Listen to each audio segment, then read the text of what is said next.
Président, mes chers collègues, d'abord pour se féliciter de cette contribution qui avait été initiée par Alain Juppé puis par Patrick Beaubé. Pourquoi on en est là? C'est pas facile de faire une contribution volontaire. Ça demande un engagement fort parce que tout simplement la loi est mal faite. Et que cette loi de départementalisation qui a créé les SDIS a fait en sorte que le nombre d'habitants est figé en 2002. Sauf qu'entre 2002 et aujourd'hui, c'est 320 000 habitants qui sont arrivés sur le département de la Gironde. Bon, voilà. Donc, il est assez normal et félicitons-nous d'avoir la suspension, j'espère personnellement définitive, mais peut-être provisoire, du pacte de Cahors, qui nous permet de faire cette contribution. Parce que je vous rappelle que si nous étions bloqués en termes de hausse des dépenses de fonctionnement, nous serions contraints. Et malgré les demandes répétées auprès de l'État de sortir des dépenses comme dépenses obligatoires du pacte de Cahors, ça n'a pas pu se faire.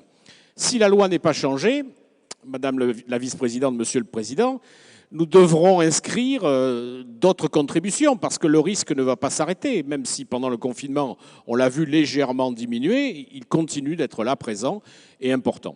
Et simplement pour vous informer que cet argent est bien employé. Parce qu'on pourrait toujours se dire, c'est compliqué, mais ces 5 VSAB, ou plutôt communément appelées ambulances, qui ont été appelées, mais surtout un bras articulé de 60 mètres qui est aujourd'hui indispensable dans le cadre de l'urbanisation de la partie nord de Bordeaux. Ce bras est situé dans le centre de secours de Bruges parce que nous avons des immeubles de grande hauteur qui sont à proximité. Voilà, donc ça n'enlève pas le fait que, même s'il y a des ressources supplémentaires, il faut continuer une bonne gestion du SDIS. Ça n'enlève pas ça, bien évidemment. Ce n'est pas un puits des Danaïdes. On ne mettra pas de l'argent en permanence. Il faudra que les deux avancent de la même manière, une contribution et une bonne gestion. Mais en tout état de cause, la sécurité de nos concitoyens n'a pas de prix, si je puis dire, parce que c'est aujourd'hui quelque chose d'indispensable. J'en terminerai parce que c'est une chose qu'il faudra que l'on se mobilise certainement tous à un moment donné. Ce sont les urgences. Quand nos ambulances des pompiers vont aux urgences, elles sont avec aucune priorité, comme le pourrait l'être l'habitant moyen. Il y a quelques semaines, on a photographié, parce que ça vaut quand même le coup d'être vu, ces 11 ambulances qui étaient aux urgences de Pellegrin, les unes derrière les autres. 11 ambulances, c'est quand même pas négligeable. Ça veut dire que ces véhicules-là ne sont pas en train de récupérer, ce qui veut dire que sur le centre de secours d'Ornano, il a fallu faire appel à des ambulances de Gujan-Mestras. Gujan-Mestras, voilà quelle est la situation.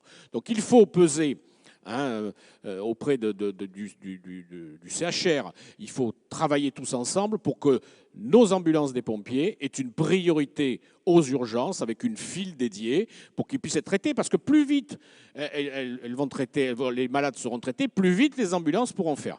Et regardez aussi de près cette fameuse carence. Je rappelle que c'est aussi une difficulté quand les ambulances privées ne souhaitent pas, ne veulent pas assurer un service dit public, eh bien c'est les pompiers qui assurent en deuxième chose. Donc voilà des sujets importants, c'est bien de financer, mais il faut aussi travailler sur ce problème des urgences qui est absolument indispensable. Ce sont les marges de manœuvre de demain, parce que je ne pense pas que notre département de la Gironde verra son nombre d'habitants diminuer, et de toute façon ce n'est pas à souhaiter.